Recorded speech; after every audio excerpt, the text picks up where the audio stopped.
রুমে গেলাম আর আমি আর হানতে পারবে দরজা আটকা দেওয়ার পরে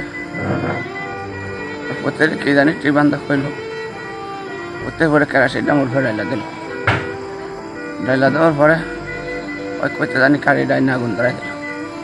কোনো রমে হান থেকে আমি জানটা লইয়া বাড়ি এসে বাড়ে আর তো সারতে হলাম না বাড়ি এসে আর আমার হুমকে জানি কে পড়ছে আমার কিছু কয় নেই।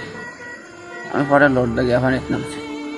মৃত্যুর আগে এভাবেই আগুনে পোড়ানোর লোমহর্ষক বর্ণনা দেন সেকেন্দার প্রধান। ২২ দিন মৃত্যুর সাথে পাঞ্জা লড়ে গত ২৯ জুন শেষ নিঃশ্বাস ত্যাগ করেন তিনি।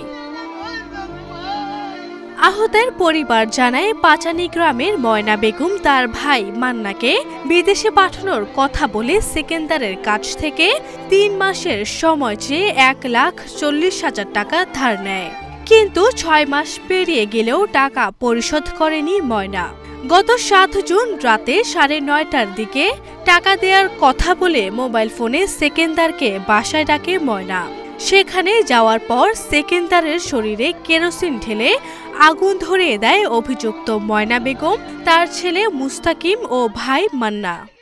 আমার যে স্বামীর হালা এমনভাবে হত্যা করছে আগুনে পুরাইয়া ভাই, যে জ্বালা যন্ত্রণা করছে আমার স্বামী, ওরা যেমন দুনিয়াতে থাকে জ্বালা যন্ত্রণা আল্লাহ যেমন একটু হয় না ভাই। আমি ফাঁসির অর্ডার চাই, আর কিছু চাই না ভাই। বাবা এই পুষ্করিণীতে জাপ দিয়েছিল, জাপ দেওয়ার পরে আমার বাবা বাঁচতে পারেনি।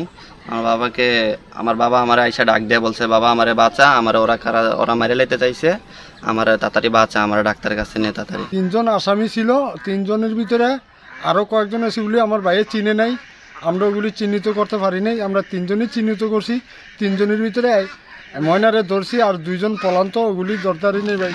লোমহর্ষক এই ঘটনায় হতভাগ স্থানীয়রাও। কেরাসিন উঠে ডাইলা দিছে আর আজকে জ্বালাই দিছে, তো নানের কি করতাম, আজকে দিয়া যদি জ্বালাইলে তো আমি কিছু করার আছে, আবার তো শিয়াল নাকি দিয়া লিছে ঘরে টাকা হয়তো টাকা আনতে গিয়া পরে এই এক ছেলে আগুন লাগা দিছে, কেরাসিন লাগা দিছে গাড়ির ভিতরে, হ্যাঁ আগুন লাগা দিছে, আগুনে ফোড়া মারা গেছে দুটা নেই।